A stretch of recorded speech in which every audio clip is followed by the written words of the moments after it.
1000 te traen los principales temas económicos del mundo y de Paraguay con Economía a 1000.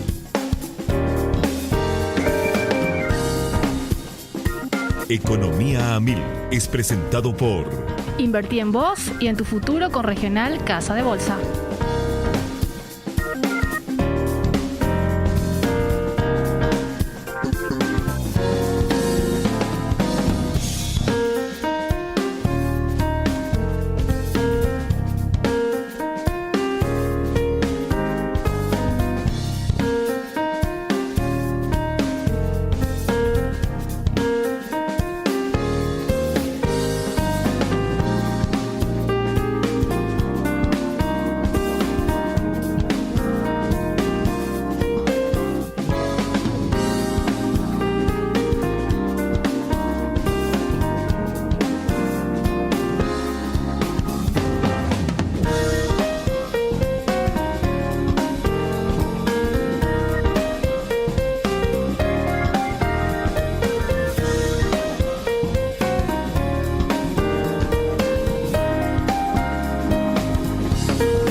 Muy buenas tardes, bienvenidos a una emisión y a la última emisión de Economía a 1000 por Radio 1000. Pasaron 5 minutitos de las 13 de hoy, viernes 30 de diciembre del año 2022.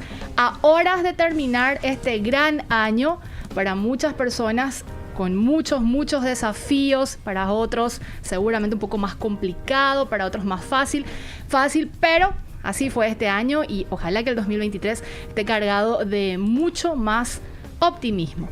Y te miro, Vale, y ya siento cierta nostalgia, pero bueno, se cierran ciclos y es para seguir avanzando. Como todos los días, hoy trabajamos Priscila, Mirna, Josema, los compañeros en control también están Lorenzo, Rodrigo, le vi a Derlis, Johnny y a todo el plantel de Radio 1000, hoy prestos, el último día de esta semana y básicamente ya casi del año. Y Josema, hoy tenemos, antes de saludar a nuestro invitado especial, la que estuvo finalmente casi ya en última instancia conmigo acompañándome, Valeria Lescano. ¿Cómo estamos, Valeria? ¿Qué tal? ¡Feliz viernes! Feliz viernes. ¿Qué tal, Prince? Súper bien acá de nuevo, un día más en Radio 1000. Feliz de haber compartido este espacio contigo.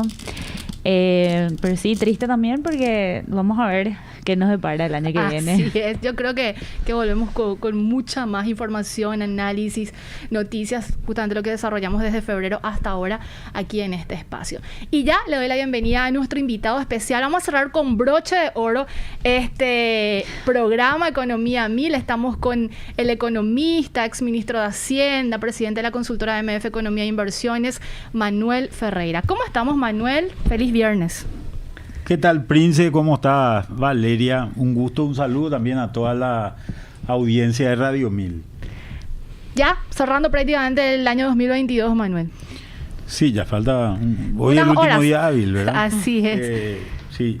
Con muchas situaciones que se suscitaron a nivel internacional, con el derrame obviamente en toda la economía, en todos los mercados, y Paraguay, parte obviamente de este mundo, no puede estar ajeno de todo lo que está pasando a nivel internacional.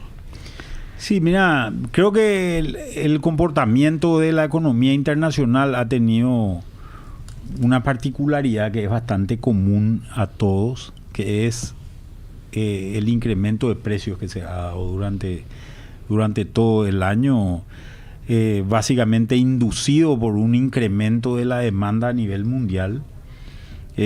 También se pudieron proveer muchos bienes que durante la pandemia habían estado bastante restringidos por el hecho de que había un problema logístico serio, un problema que se fue solucionando a lo largo del tiempo. Eso se nota mucho, por ejemplo, en el costo de mover contenedores que se dio en un momento dado. Y esta reacción o esta acción del tema del incremento inflacionario, sobre todo en los países del primer mundo, se traduce también en una contrarreacción de la política monetaria a nivel mundial, y vemos que todos los bancos empiezan a levantar sus tasas de interés. Entonces empezamos a vivir un ciclo donde las tasas de interés dejaron de ser bajas, un ciclo que viene durando en la economía mundial desde el año 2008, ¿verdad? Desde el momento de la crisis financiera que se dio en aquel año, y duró por lo menos en los Estados Unidos hasta este año, ¿verdad? A partir de marzo se empiezan a levantar las tasas de interés en los Estados Unidos fundamentalmente, y también acompaña eso la Unión Europea. Y acá hay un tema que es importante de tenerlo en cuenta. El año pasado, cuando se hablaba de inflación, se hablaba de una inflación que era transitoria, decía la gente, ¿verdad?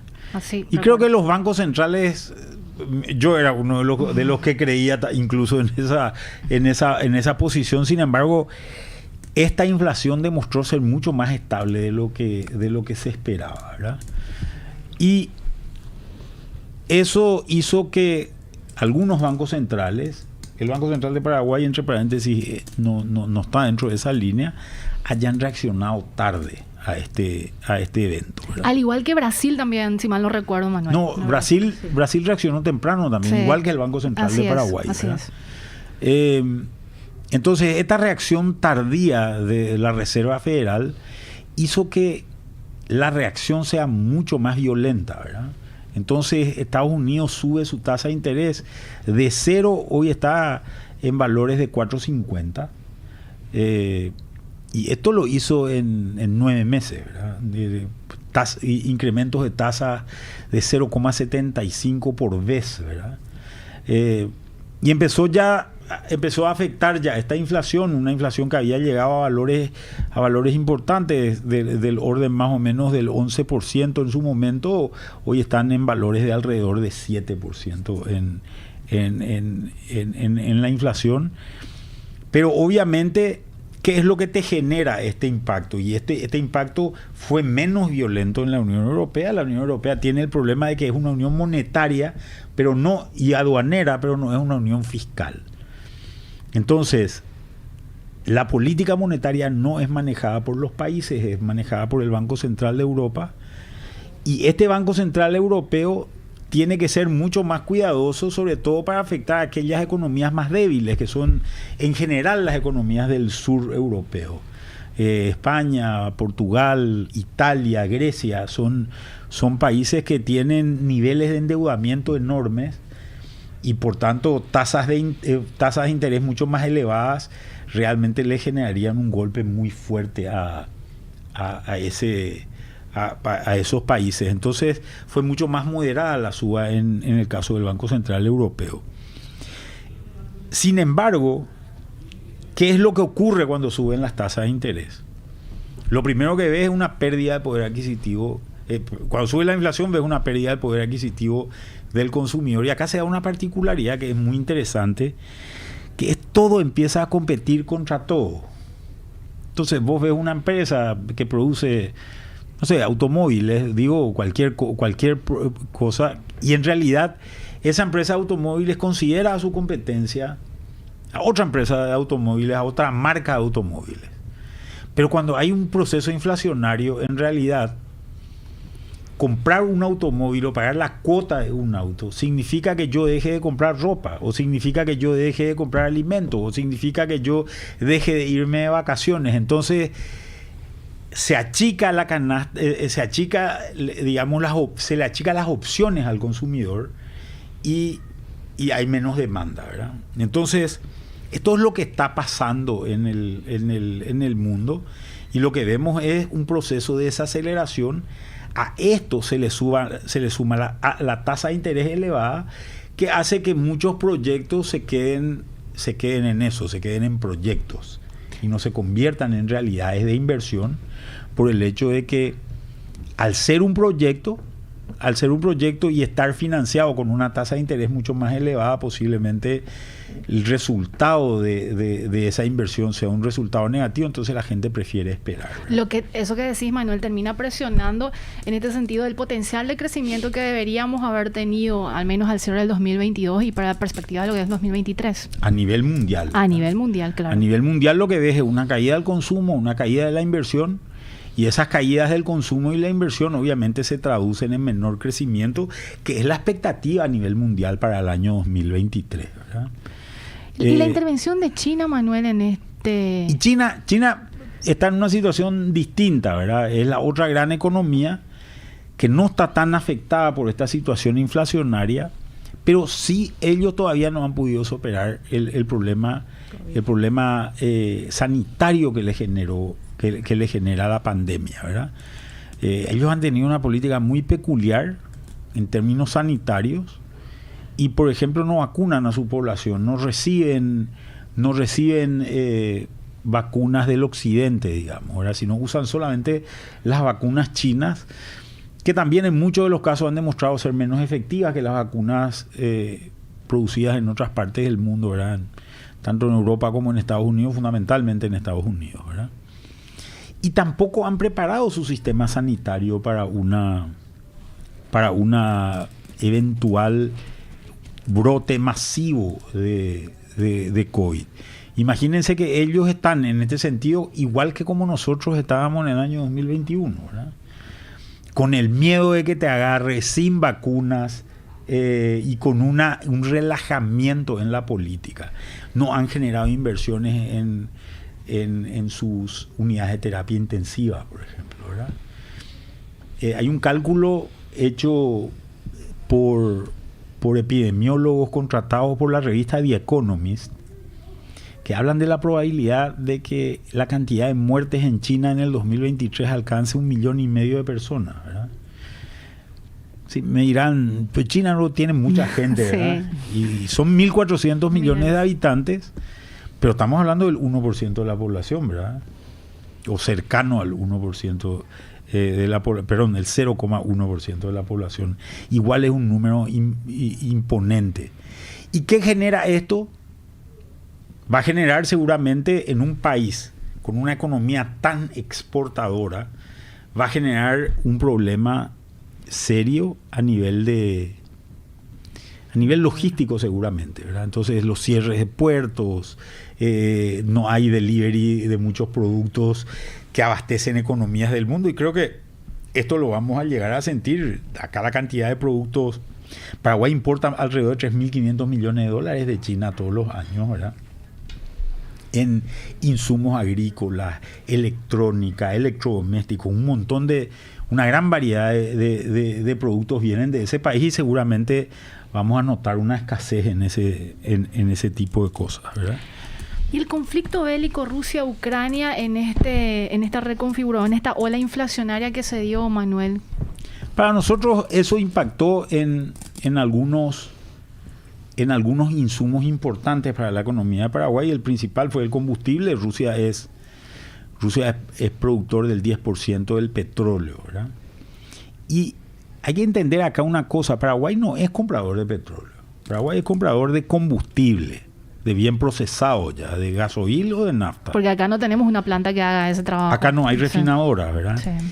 Y en el mundo, el problema del refinamiento es que se ha reducido la capacidad refinadora a nivel mundial, producto de aquella crisis que hubo durante, creo que fue en abril del año 2020, donde el petróleo baja a valores negativos y no había dónde almacenar petróleo. Entonces muchas de estas plantas refinadoras se convirtieron a tanques, se convirtieron a lugares para guardar.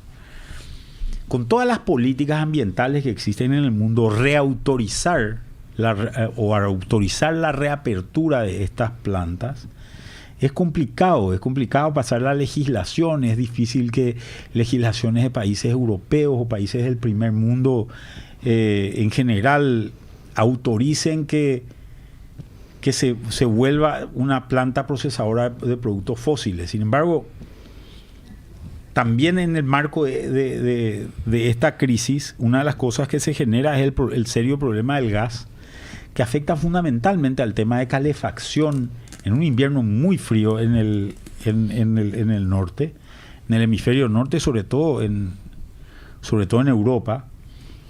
El precio del gas en Europa subió 7 veces, ¿verdad? De venderse a $50 más o menos el megavatio, porque se usa para energía, ¿verdad? Megavatio hora. Esto pasa más o menos alrededor de $350, ¿verdad? O sí, 350 euros, perdón. En ese momento, un incremento dramático, ¿verdad? Que hace que este sea un invierno muy crudo en Europa. Creo que inclusive pusieron limitaciones muy puntuales. Por ejemplo, no se puede tener la calefacción a más de 18 grados, ¿verdad? En partes de Europa, ¿verdad? Eso obviamente hizo que se prendan muchas plantas de carbón mineral, que es extremadamente poluyente. Europa no renuncia a su posición ambiental de querer seguir reduciendo las emisiones que generan, pero esto va de contramano a su política, ¿verdad? Entonces hay como una dicotomía acá. Europa se entregó en términos energéticos a la Unión Soviética, ¿verdad? Y cuando le quisieron castigar por la guerra, los otros le cerraron la canilla, ¿verdad? Esto fue básicamente lo que pasó, y eso terminó afectándonos a nosotros en un punto muy importante, que es fertilizantes sobre todo. Nosotros, una parte importante de todo lo que se llaman fertilizantes nitrogenados, y que son un macronutriente básico para la producción de plantas, sobre todo gramíneas como el maíz o el trigo, ¿verdad? No así de la soja, que es una leguminosa y que no necesita, por tanto, aplicación extraordinaria de nitrógeno. Hizo que se encarezca mucho el costo de fertilizante. El costo de un fertilizante nitrogenado pasó de valores de alrededor de $300 a valores de alrededor de 1.000 por impacto de la guerra, ¿verdad? Y esta sanción que le hicieron a Rusia fue una sanción, básicamente Rusia dejó de mirar a Occidente y empezó a vender su petróleo a China o a India, que empezaron a comprar un petróleo más caro que el que compraban anteriormente, porque subieron los precios de petróleo a nivel mundial, pero eso compensó la pérdida que había tenido Rusia. Y ves en la evolución, por ejemplo, del rublo, ¿verdad? Que la evolución de hoy tenés un rublo que está cotizando después de un problema que hubo al inicio de la guerra. Hoy tenés un rublo que está cotizando a valores similares a los de preguerra, ¿verdad? Rublo es la moneda de Rusia. La moneda rusa, sí. Y tenés también una situación donde esta guerra, y eso ocurre normalmente con las guerras vos sabés cuándo comienzan, no sabés cuándo terminan, ¿verdad? Y ha afectado también precios de commodities, ha afectado precios del trigo, precios del maíz. Tanto Rusia como Ucrania son grandes productores de estos dos bienes, y eso terminó impactándonos a nosotros, ¿verdad?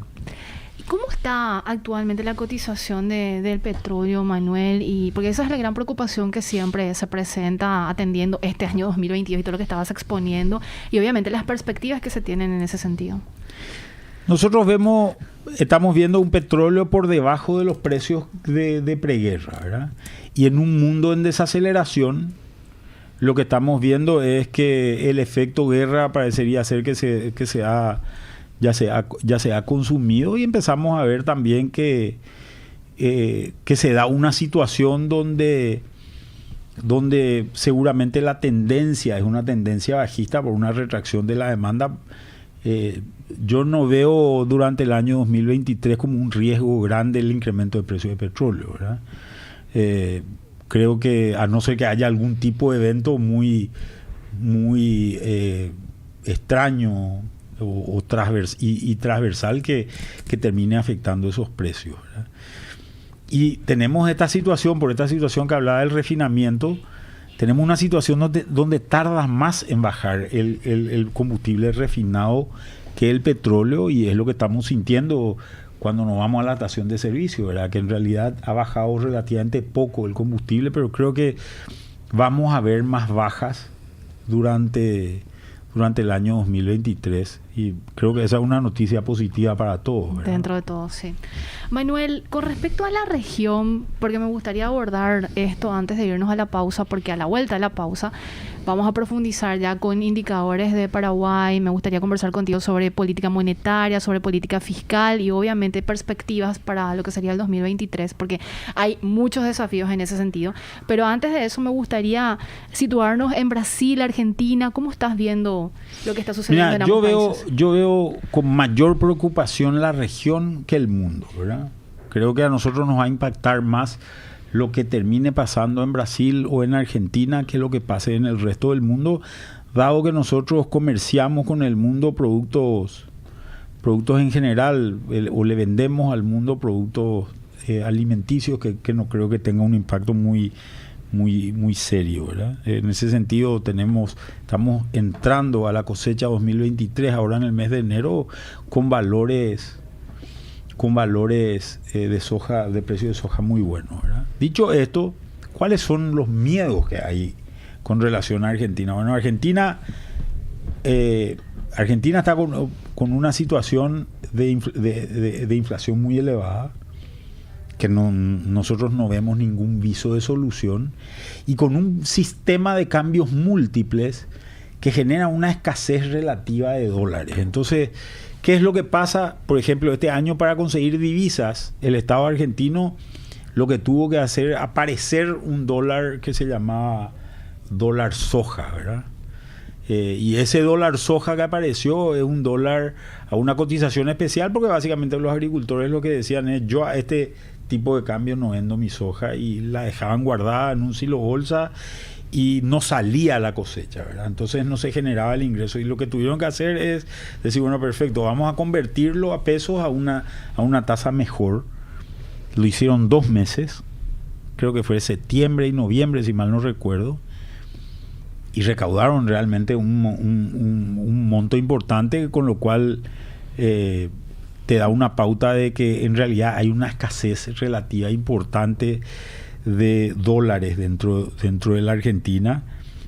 Hay mucho dólar efectivo circulando dentro de la Argentina, y esto hace que se mantenga un diferencial entre el dólar oficial, que es el dólar que reconoce, digamos, el Estado argentino, y el dólar blue, que es su dólar negro, ¿verdad? El dólar de la calle, digamos, o black, ¿verdad? Como vos siempre decís. O más bien black, ¿verdad? Sí. Que más que blue, ¿verdad? Este dólar blue, creemos nosotros que durante todo el año 2023 va a mantener un diferencial del orden más o menos del 100% en comparación con el dólar oficial. Y esto te genera contrabando, ¿verdad? ¿Por qué te genera contrabando? Y porque yo me voy y compro, y voy a decir un producto cualquiera, ¿verdad? Un queso argentino en la góndola de un supermercado paraguayo. Ese queso fue importado por el importador autorizado, y el importador paraguayo lo pagó a dólar oficial, lo pagó en dólares, pero le convirtieron ese dólar a dólar oficial en la Argentina, ¿verdad? Sin embargo, cuando ese mismo queso vino a parar a Clorinda, el clorindero le puso en la casa a un paraguayo que le pagó en guaraníes. Se fue ese paraguayo, compró con esos guaraníes dólares en una casa de cambio en Asunción, y llevó los dólares. Le pagaron por esos dólares el doble de lo que le pagaron al importador paraguayo. Entonces, obviamente, ese queso que entra de contrabando es mucho más barato que el queso que entró de manera legal. Y este es un ejemplo que ocurre con muchos productos de la canasta familiar. Pero también esta situación, y esto es interesante, habrá visto la gente que empezamos a ver de vuelta ahora autos argentinos con chapa argentina por la calle, por ejemplo, o si uno se va a un shopping, escucha gente hablando con acento argentino, ¿verdad? Y que está de compras, ¿verdad? Y esto se debe a que esta situación de falta de divisas en Argentina genera una escasez de bienes, en general bienes más caros, bienes suntuarios, que se venden en estos shoppings, ¿verdad? Por Entonces ejemplo, calzados deportivos. Claro, por ejemplo, una marca de calzados deportivos americana, la variedad que hay en Argentina es muy limitada. Si hay 10 tipos distintos de zapatos, acá hay 100 tipos distintos de zapatos, ¿verdad? Porque nosotros no tenemos ese tipo de restricciones, entonces genera una demanda a ese nivel. Entonces tenés un doble contrabando, por llamarlo de alguna manera. Paraguayos que se van a comprar artículos de la canasta básica argentina, que también tienen una situación de precios cuidados, y esto afecta a ciertos sectores como los supermercados, por ejemplo, y argentinos que vienen a comprar productos de extrazona a Paraguay, ¿verdad? Y que pagan por eso el precio que tengan que pagar, ¿verdad? Argentinos de mayor poder adquisitivo. Un fenómeno casi no visto en la historia reciente, Manuel, eso que mencionas, doble contrabando. Sí, por denominarlo. Sí. Es una situación, contrabando de ida y vuelta, ¿verdad? Algo así, ¿verdad? Que obviamente genera este shopping que vende estos productos, ve que sus ventas suben, ¿verdad? Y el supermercado que vende los productos de consumo básico ve que sus ventas bajan, ¿verdad? Y eso es lo que estamos verificando en Paraguay. Y por el lado del Brasil, el Brasil había mantenido en la época del presidente Bolsonaro, a través de su ministro Guedes, una política muy digamos, no sé cuál es la palabra, muy responsable, por llamarlo de alguna manera, ¿verdad? Muy prudente. Muy prudente en términos fiscales. Se había reducido muchísimo el gasto. Yo no sé si recuerdan cuando recién sube Bolsonaro, se pasa la ley jubilatoria que levanta la edad jubilatoria. Esto le permite reducir muchísimo el déficit fiscal a Brasil. Y básicamente esos orígenes inflacionarios desaparecen, ¿verdad? Con Lula, que sube pasado mañana, ¿verdad? El 1 de enero, ha nombrado a gente muy desvinculada del área económica en los ministerios económicos, sobre todo el Ministerio de Economía. Haddad no es un economista, no conoce del manejo económico, y lo que está hablando es de una expansión fiscal importante, son gastos de gobierno importantes. Incluso en algún momento dado, 3 economistas que habían trabajado con Lula en su momento le mandan una carta a partir de unas declaraciones que él hace donde dice, palabras más, palabras menos, dice: la estabilidad económica genera pobreza, ¿verdad? Entonces hay que gastar más para ayudar a sacar a gente de la pobreza, y esa es la expectativa que hay en el Brasil. Esa expectativa es una expectativa inflacionaria, ¿verdad? Nosotros hemos visto una inflación importante también en Brasil, que fue controlada en cierta medida fue controlada por la política monetaria del Banco Central, un Banco Central bastante responsable que reaccionó también muy rápido, cosa rara en un banco central como el Banco de Brasil, que normalmente reacciona de manera mucho más lenta, incrementando la tasa de política monetaria. Entonces podés tener una situación, tal vez no con los mismos ritmos, pero podés tener en Brasil una situación parecida a la Argentina, ¿verdad? Y esto te puede generar el contrabando en la otra frontera, ¿verdad? Y seguramente menor demanda de productos sobre paraguayos que son importantes en esa frontera, como los productos que vende Ciudad del Este, ¿verdad? Que son básicamente artículos de lo que se llaman, están incluidos dentro del régimen de turismo, ¿verdad? Creo que estos son los riesgos más grandes que estamos viendo. Y también tenemos crisis políticas y sociales si nos situamos en la región, como lo tenemos en Perú, por ejemplo, o en Chile, que imagino también va a presionar el escenario para el 2023, Manuel, ¿o cómo lo ves? Sí, creo que en ese sentido Paraguay tiene esas cuestiones son hasta positivas para Paraguay, ¿verdad? Porque lo que hace esa situación hace que mucha gente esté mirando para invertir en Paraguay como una cuestión importante. Nos patea en contra el hecho de que al subir las tasas de interés también hoy hay muchos negocios rentables en el mundo, ¿verdad? Entonces hay una mayor competencia. Si no hubiésemos tenido estas tasas de interés más altas, que yo creo que van a perdurar durante el año 2023 y posible en el 24 empecemos a ver reducciones otra vez de la tasa a nivel internacional. Esto seguramente va a generar en algún momento dado una situación donde vamos a empezar a atraer ciertas inversiones importantes de países como estos que nombraste, ¿verdad? De Perú, de Chile. Había muchos chilenos mirando a Paraguay. Esto se calmó un poco con el resultado del plebiscito que tuvieron ellos, ¿verdad? Pero obviamente hay muchos argentinos hoy mirando a Paraguay, ¿verdad? Gran parte del movimiento que uno ve a nivel de construcciones e inversiones de argentinos, ¿verdad? Entonces hay muchas alternativas también por ese lado que son resultados de estas políticas de los países de la región, ¿verdad? Manuel, te quedas hasta las 14. Sí, ¿verdad? señora. A la vuelta del corte vamos a ya analizar con Manuel Ferreira, economista, exministro de Hacienda y, como decía, presidente de la consultora MF Economía e Inversiones, la situación de Paraguay, una evaluación del año 2022 y perspectivas para el 2023. Josema, hacemos una breve pausa y a la vuelta tenemos más. Radio Mil.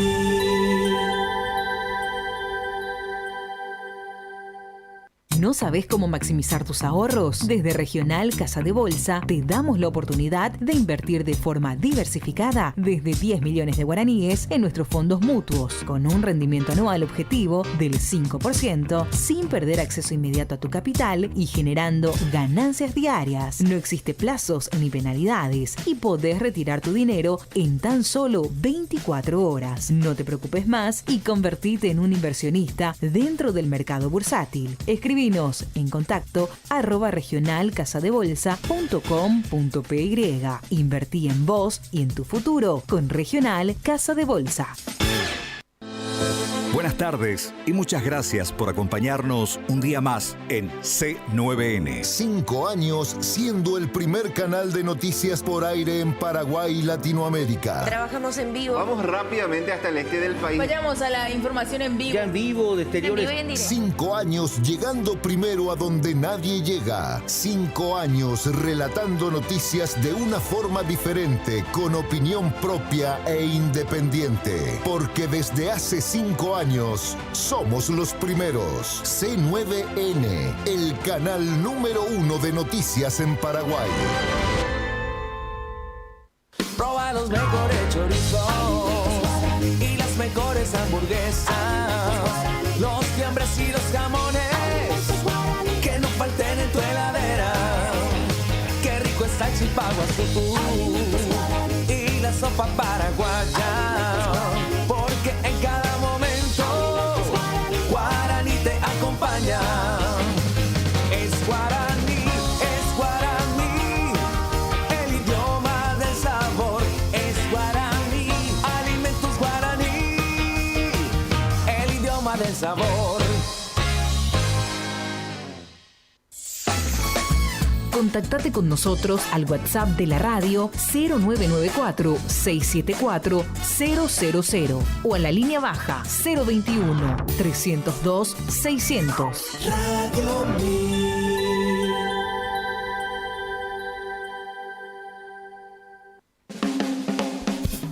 Estamos escuchando Economía a Mil.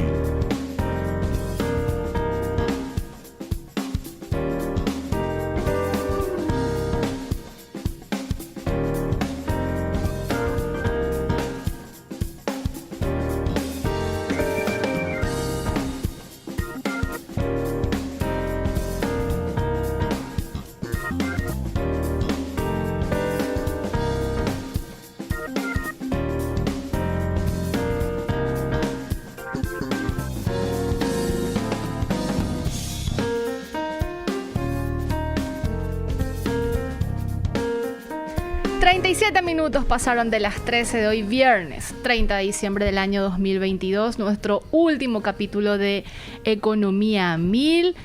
¿Qué pasa, Josema? ¿Estás feliz, Josema? Medio triste también con nosotros. Igual, sí, yo sé, Josema, pero bueno, vamos a retomar el próximo año. Está conmigo hoy Valeria Lescano. Valeria, ¿todo bien? Todo tranquilo. Qué bueno. Acá. Y por supuesto, Manuel Ferreira acompañándonos en este último capítulo del programa. Y ya aterrizamos a Paraguay, Manuel, el 2021, finales 2021 y obviamente inicio del 2022 ya pintaba, o el panorama ya se desplegaba un poco complicado por, obviamente, una caída muy importante en el sector agrícola, y el crecimiento ya estaba básicamente para Paraguay marcado como un decrecimiento. Sí, que fue lo que terminó pasando en el país. Creo que se ha sentido mucho eso, ¿verdad? Y ha afectado a distintos sectores. Tuvimos el peor año sojero registrado de la historia, ¿verdad? Y la soja es nuestro principal producto de exportación. Alrededor de un 40% de nuestra economía es soja y derivados, ¿verdad? Entonces, también se resintieron mucho las exportaciones, se resintió mucho el transporte, por ejemplo, que dado que gran parte de la carga que se hace en Paraguay es movimiento de estos granos y de sus productos derivados. Esto afectó no solamente al transporte carretero, sino también afectó a las barcazas, al transporte fluvial, a los puertos, que han tenido varias complicaciones en ese sentido, ¿verdad? Todo esto obviamente genera un impacto en la economía que para nosotros significa una retracción en el crecimiento, o sea, un crecimiento negativo, ¿verdad? ¿De cuánto estamos hablando la consultora proyecta para el cierre de 2022, Manuel? Y el cierre de 2022 nosotros proyectamos menos 0,3 de crecimiento para este año y un rebote para el año que viene, ¿verdad? ¿De cuánto? ¿Por encima del 10 o por debajo del 10%? Estamos hablando de 9,8% de crecimiento para el año que viene. Vinculado, obviamente, sí. Basado fundamentalmente en 3 eventos, ¿verdad? Que son importantes. Uno es la recuperación del sector agrícola. Si bien hoy no está lloviendo, estamos en una época de carga de granos, las plantas necesitan en este momento una lluvia. Se habla de que el lunes a la tarde, el primer día del año, va a amanecer con una lluvia importante en muchas zonas productoras. Pero nosotros también estamos hablando de que seguramente tuvimos un arranque de campaña bastante complicado también por otras razones, ¿verdad? Básicamente el problema ahí fue, por un lado, excesos de precipitación en ese momento y días bastante fríos, ¿verdad? Y nublados en muchos casos que afectaron el proceso de germinación de las plantas, y ahora estamos teniendo una sequía que ya está un poco más prolongada de lo deseable. Esperemos que eso se termine el 1 de enero, pero no podemos hablar de una campaña llena, una cosecha llena, que en Paraguay representa más o menos 10,5 millones de toneladas. Nosotros estamos calculando más bien en el orden de las 9 millones de toneladas. Aún así, sobre las 3.418.000 que tuvimos durante el año 2022, esto es un crecimiento de 160%, ¿verdad? Que afecta más o menos a un 25% de la economía cuando tomas toda la cadena. Entonces vamos a ver una reactivación en el sector de transporte. Imagínate que van a tener el triple de granos que mover con relación al 2022. Vamos a ver puertos que se mueven mucho más, barcazas. También hay una recuperación en la profundidad del río que permite un tráfico comercial mucho más ágil. Y por otro lado también la industria aceitera, que no tiene materia prima para funcionar hoy. A pesar de que consiguieron su régimen de admisión temporaria, el problema que tienen es que no pudieron cerrar contratos porque en realidad la situación es complicada en toda la región, ¿verdad? Y parar una maquinaria en una industria genera un sobrecosto gigante volver a reiniciarla. Así es, y hay una caída a partir del mes de septiembre, una caída muy fuerte en la producción industrial, que yo creo que se va a recuperar de manera significativa a partir del mes de enero o febrero, cuando empecemos a ver esa cosecha. Fíjate que la capacidad de procesamiento más o menos de la industria aceitera paraguaya es alrededor de 4,5 millones de toneladas. Sobre 9 tenés una disponibilidad importante, ¿verdad? Este es un eje del crecimiento, creo yo, tal vez el eje más fuerte del crecimiento. Ahí podemos esperar un impacto importante. Tenemos un segundo eje del crecimiento, que es la producción eléctrica paraguaya. Esto es algo que se habla poco porque se ve poco.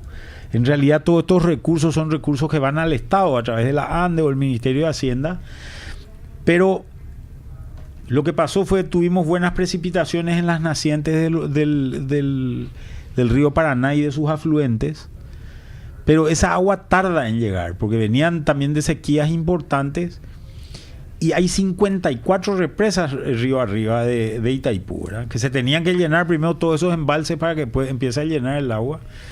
Itaipú empieza a producir, empieza más o menos el año produciendo al 40% de su capacidad. Una capacidad que para el mes de septiembre-octubre, ya llegó más o menos al 90%.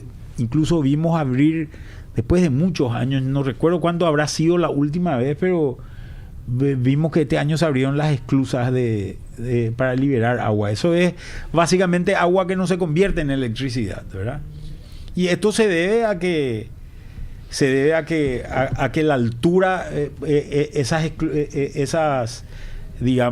compuertas regulan la altura del lago, ¿verdad?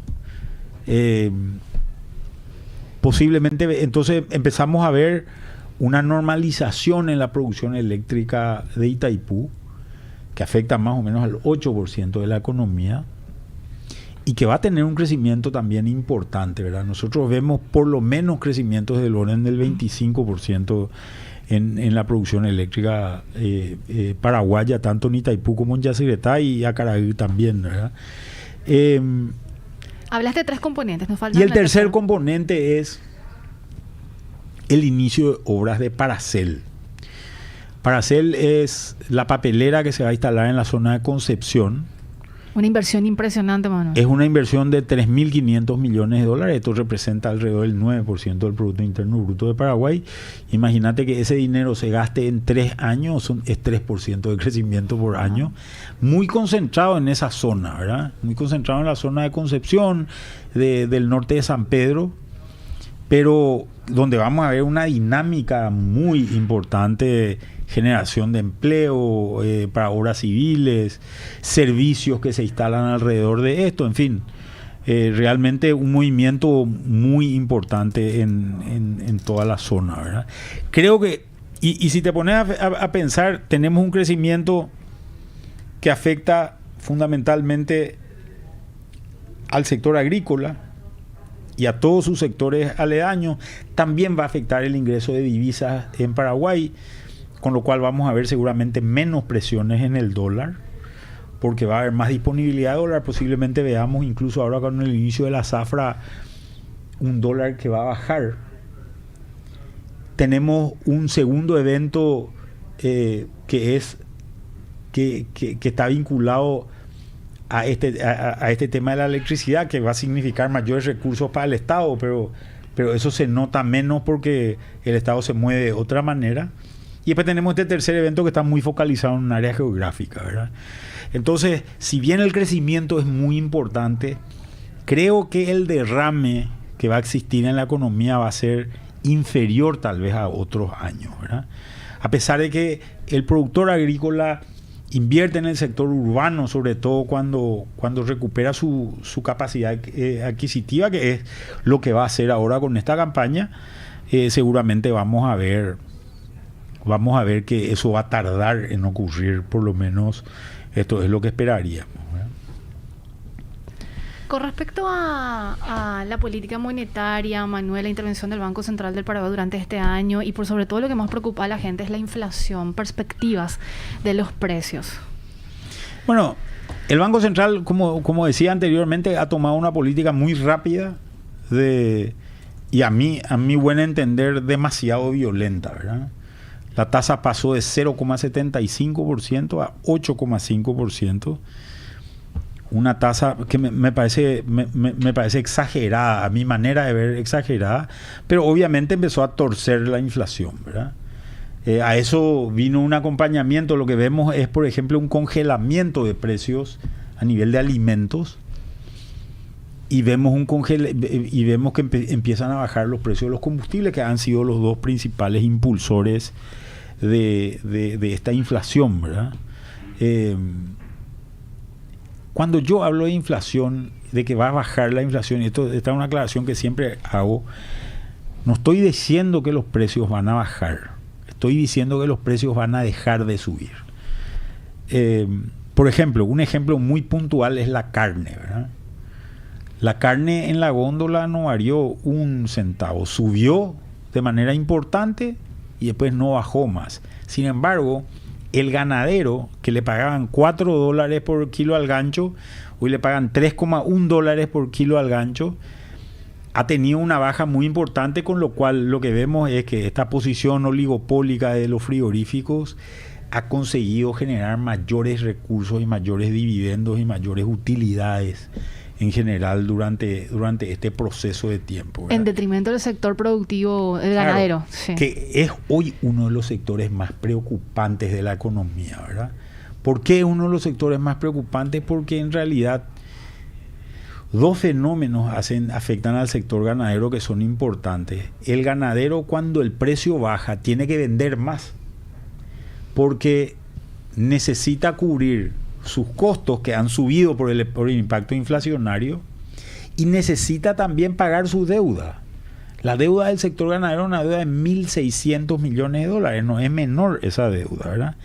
Y este fenómeno está profundizado por sequías en ciertas zonas, sobre todo del Chaco, sequía muy persistente, una sequía que dura ya 3 años en algunos casos, ¿verdad? Hay todavía muchos campos vacíos. No hay suficientes precipitaciones en ciertas zonas y esto termina impactando básicamente, y lo que vemos en qué se manifiesta esto, se manifiesta en una reducción del hato ganadero, ¿verdad? A pesar de que vamos a ver incluso incrementos en el Producto Interno Bruto ganadero para el año que viene, porque el Producto Interno Bruto se mide en cantidad de animales faenados y lo que vemos es que hay que vender más animales, hay que faenar más animales porque con lo que se faenaba normalmente no alcanza a pagar la cuenta, ¿verdad? Y esto, el ganadero comiéndose la cola, es una situación preocupante, ¿verdad? Para todo el sector y para la economía paraguaya en general, ¿verdad? Nosotros vemos una inflación que se va en ese sentido adecuando a las políticas del Banco Central. El Banco Central está buscando como inflación objetivo una inflación de 4%. Hoy está en una inflación, ayer salió ya el resultado final del año, 8,1%. Nosotros vamos a ver seguramente que va a persistir una tasa de interés un poco más elevada, por lo menos durante el primer semestre del año, y después vamos a ver una reducción posiblemente de la tasa, y porque la inflación se va a ir acomodando. Ya la inflación de diciembre es una inflación negativa de 0,2%, ¿verdad? Que ya empieza a reflejar una tendencia de esas. El año pasado fue un año muy inflacionario y vamos a ver que empezamos a ver, o por lo menos los precios al estabilizarse ya van a generar una retracción en la inflación interanual, ¿verdad? Sí. Y en cuanto a lo que sería la política fiscal, reformas, gasto público, ¿qué estás viendo, Manuel? Bueno, el año 2023 es un año muy particular porque es un año de elecciones, ¿verdad? Es un año que lo podés dividir en 3 partes. La primera parte, que es la etapa electoral, la segunda parte, que es la etapa de transición, Y la tercera parte, cada una de estas tiene más o menos 4 meses. La tercera parte que es el inicio del nuevo gobierno, ¿verdad? Estos procesos obviamente generan actitudes distintas por parte del Estado. La primera parte, y todo dependerá de cuál es la situación política que se termine dando, si se va a dar el famoso abrazo republicano o no, si el Estado va a salir a gastar o no en ese sentido. Por otro lado, tenés un momento de transición donde normalmente, digamos, los funcionarios que se quedan tratan de aprovechar ese momento para meter leyes que son leyes de carácter estructural que le interesan al gobierno que está entrando, ¿verdad? Normalmente. Y la tercera etapa donde están, a partir del 15 de agosto, donde están los famosos primeros 100 días, ¿verdad? Donde se le exige al nuevo gobernante que haga algo, ¿verdad? Y que se note en algo eso, ¿verdad? En este proceso hay una discusión presupuestaria, ¿verdad? Una discusión presupuestaria que no subió tanto los valores. Sobre un presupuesto de 14.000 millones de dólares hay 80 millones de dólares de incremento, pero hay bombas plantadas, ¿verdad? Bombas de tiempo plantadas. Por ejemplo, el incremento que se le dio al personal de blanco, enfermeras fundamentalmente, que inicia su implementación recién en el mes de diciembre. Por tanto, ahí hay dice no es mucho, son 15 millones de dólares, creo que era el número del que se hablaba, los 15 millones de dólares en un mes. En el año 2024 van a ser 15 millones de dólares en 12 meses, durante los 12 meses, ¿verdad? El número es mucho más grande. Y estas son las bombas de tiempo que están plantadas. Yo creo que ninguno de los candidatos desconoce esta situación, y el que gane va a tener que trabajar en función de eso para poder desactivar estas bombas con reprogramaciones presupuestarias y nuevas leyes, etcétera, etcétera, porque creo que no hay espacio llamémosle moral para un incremento tributario para el nuevo gobierno, ¿verdad?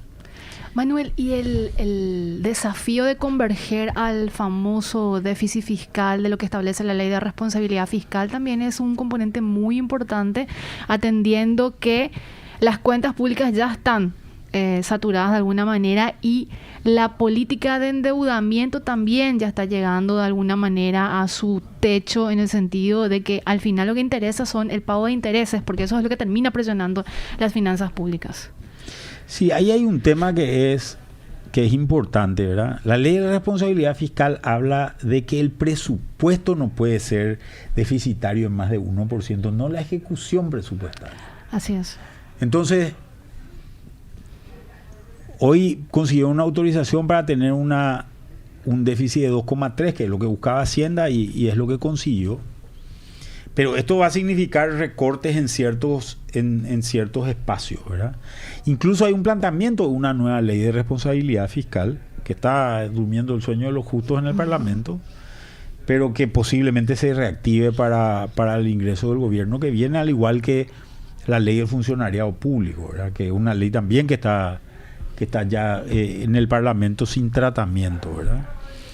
Por otro lado, viene la implementación también de este tema del gasto rígido que generan los intereses de la deuda. Se va a profundizar durante el año 2023, porque las tasas de interés a nivel mundial están más altas, ¿verdad?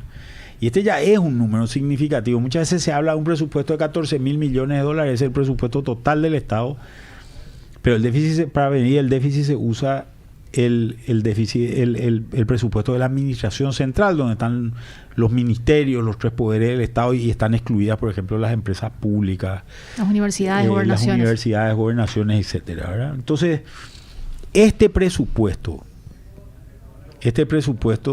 es un presupuesto que hoy ya tiene arriba de 500 millones de dólares de pago de intereses, ¿verdad? O sea, estamos llegando muy cercanos al 10% seguramente de eso. Y si volvemos a hacer una emisión que hay autorización presupuestaria para hacerlo, Paraguay va a colocar a tasas más elevadas que lo que colocaba anteriormente porque las tasas en el mundo subieron, ¿verdad? No porque Paraguay esté mejor o peor, ¿verdad? Entonces, eso va a sumar a estos valores de costo y te genera una rigidez importante en el presupuesto, ¿verdad? Entonces, ¿cómo va a ajustar Hacienda a este tema? Y Hacienda va a tratar de ajustar esto cortando el gasto que puede cortar, que es básicamente el gasto de inversión, ¿verdad? Que es lo que permite de alguna manera reducir el déficit, ¿verdad? Y esto lo va a tomar este gobierno por lo menos hasta el 15 de agosto y no sé quién será el nuevo presidente, ¿verdad? Pero ese nuevo presidente seguramente va a tener que tomar medidas también al respecto, porque gran parte de este grupo que maneja hoy el Ministerio de Hacienda se mueve independientemente de quién sea el ministro, ¿verdad? Sí, altamente técnico. ¿Vale? Con respecto a las reformas estructurales, Manuel, como para ir cerrando ya el programa, ¿hablamos de la caja fiscal o hablamos de un componente mucho más amplio como el sistema previsional, que así también como lo denominas es una bomba de tiempo? Yo creo que no es una bomba de tiempo, no es ese el problema principal. El problema principal es que nuestro sistema previsional no tiene cobertura. En Uruguay, el 95% de la población tiene jubilación. En Paraguay tiene el 22%. Es uno de los valores más bajos de la región. A mí me resulta simpático cuando vienen los políticos y se jactan de que hemos ampliado el programa de adultos mayores, por ejemplo. El programa de adultos mayores debería desaparecer, porque no hay adultos que necesiten ese programa porque no están en situación de pobreza. Para eso, los fondos jubilatorios juegan un rol muy importante y creo que ahí hay una recomposición demasiado importante para la economía paraguaya que se tiene que hacer tratando de incluir cada vez a más gente, ¿verdad? Hoy para un profesional independiente no es obligatorio un sistema jubilatorio.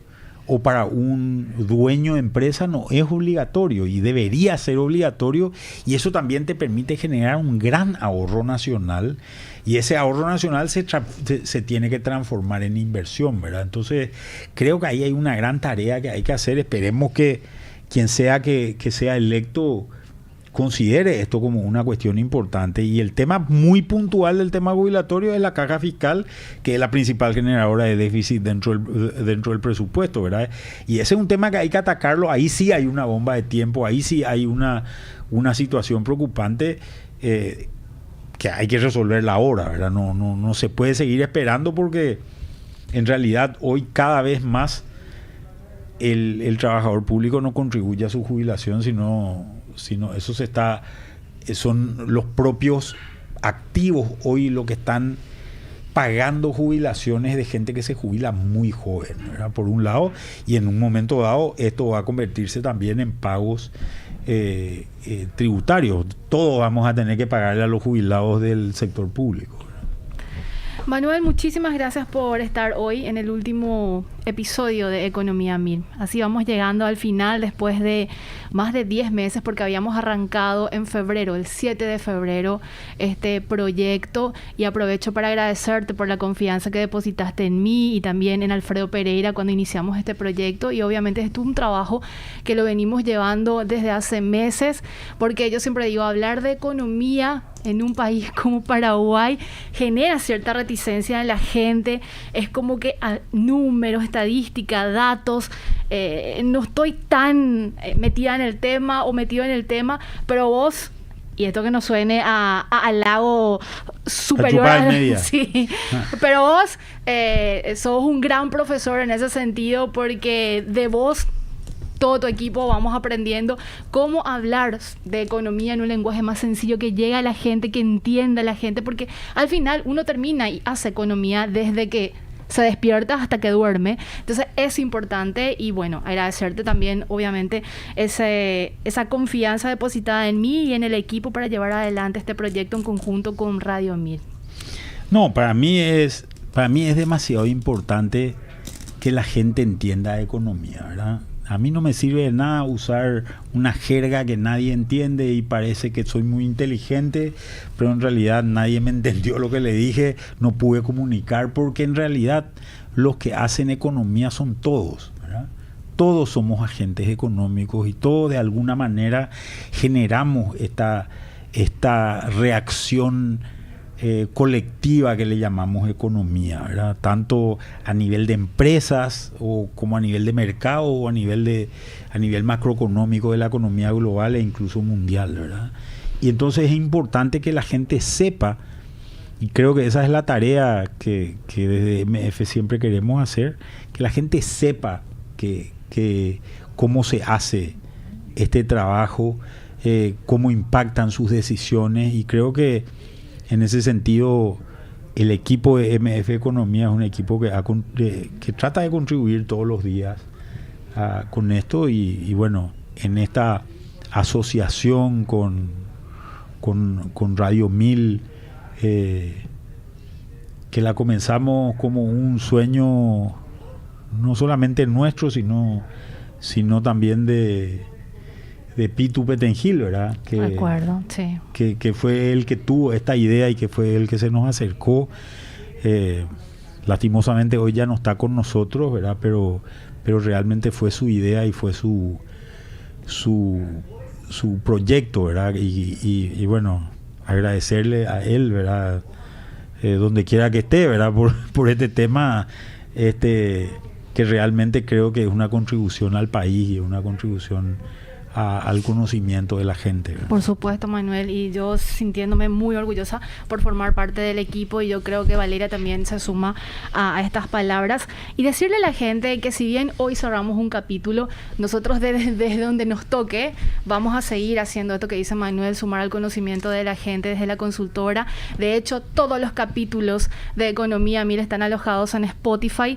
La gente solamente tiene que buscar Economía 1000 y ahí puede desplegar todos los episodios, y también estamos en el canal de YouTube porque alojamos también todo el programa ahí, Economía 1000. Así que, y por supuesto nuestras redes sociales, Twitter, LinkedIn, está Facebook, estamos en todos lados. Por eso, porque queremos llegar a la gente desde donde nos toque.